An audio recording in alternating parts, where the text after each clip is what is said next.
In this video we are going to start working on the torso, and for Sylvia I have prepared here the front and the side image planes, which I just simply took the head model, the head file, and I kind of created a new version of it.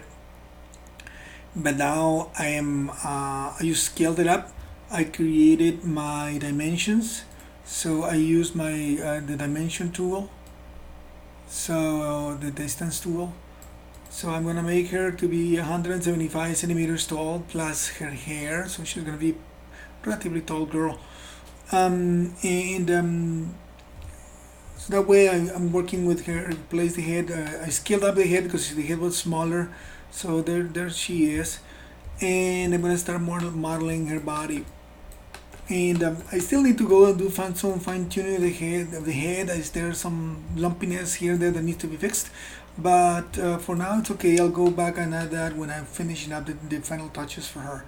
So I'm going to grab and then start from cube, just like always.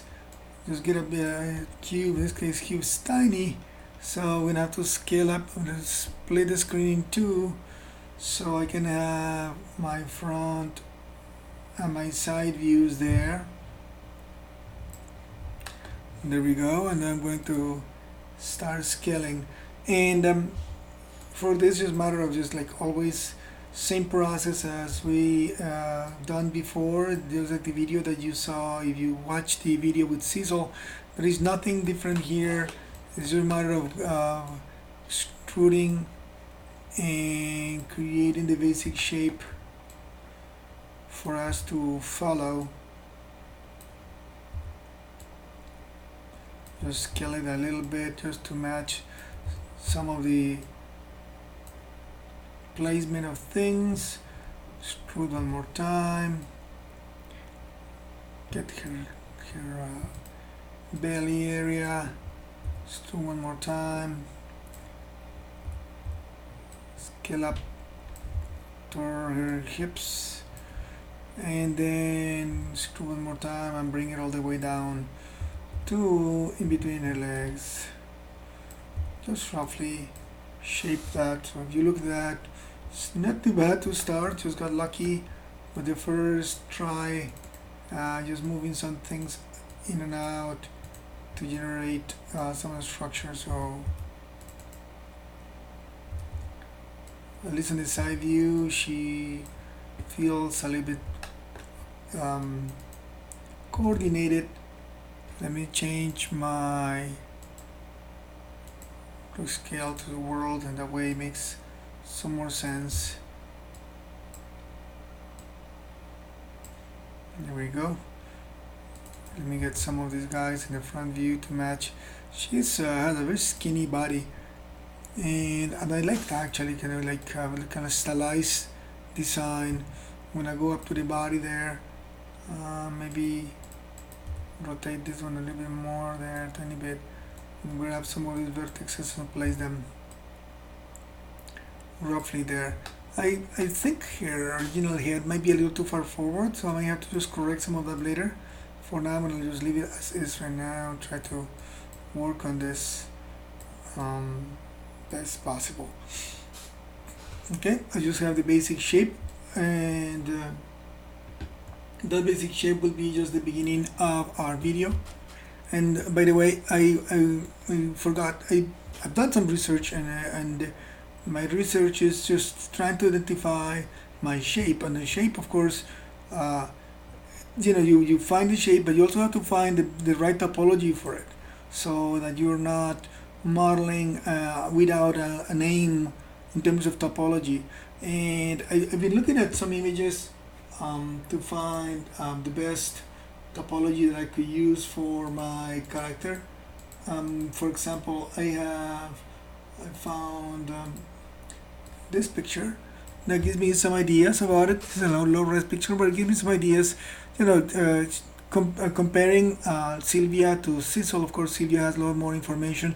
So, one of the things that we're looking for is the loops around the arms. This one is not quite right, but one thing that I want to recognize is that I want to have that extrusion under her breast, and although her breast not going to be as realistic, it's more or less suggested.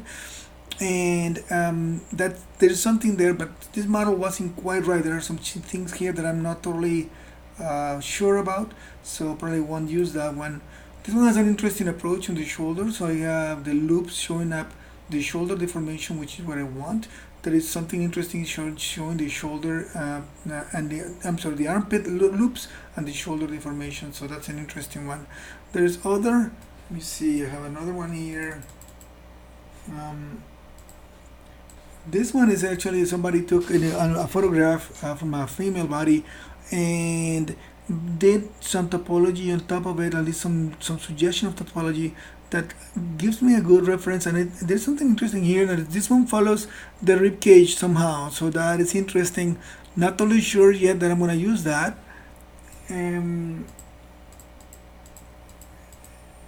I found this other one that I have here, and this one there is the interesting panty line, the underwear line that you want to find.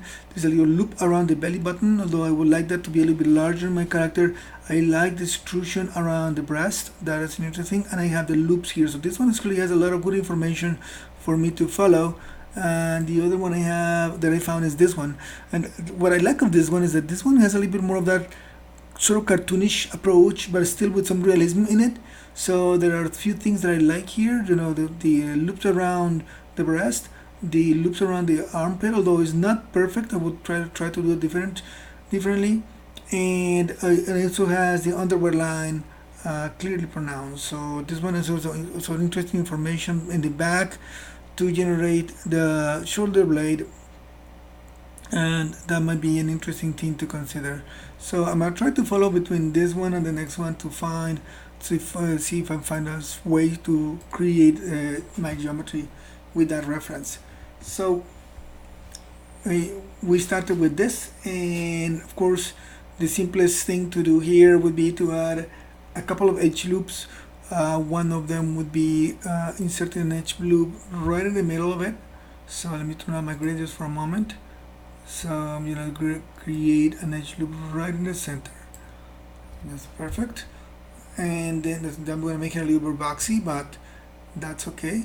Let me see if I can go here to the perspective view, and I'm gonna create another one going down here, sort of suggesting her midpoint, and that makes her even boxier. So I'm gonna try to fine-tune some of the shape, although she's going to keep changing, but just keeping in mind that we want to minimize the amount of boxiness to the model. So I'm gonna grab those corner ones and the ones in the back.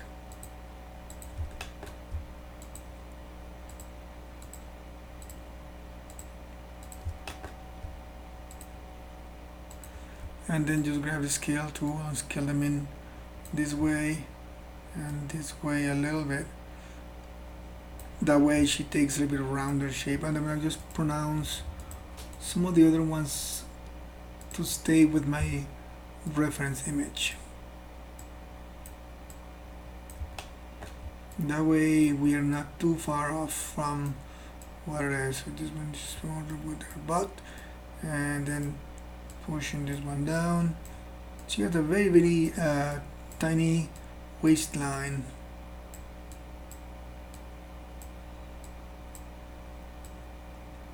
Okay, and here this one actually wanted to be above the breast, and this one a little bit low here. I may have to add some more geometry to do this transition there, but for now this seems to be enough. That, and then let me double check on the front view. Turn on the grid. The grid is going to become a little annoying because it's so dense now, but we'll try to keep it running off. Alright, for now that's okay. It gives me enough information, and we'll just continue with the next video. Just increment and save.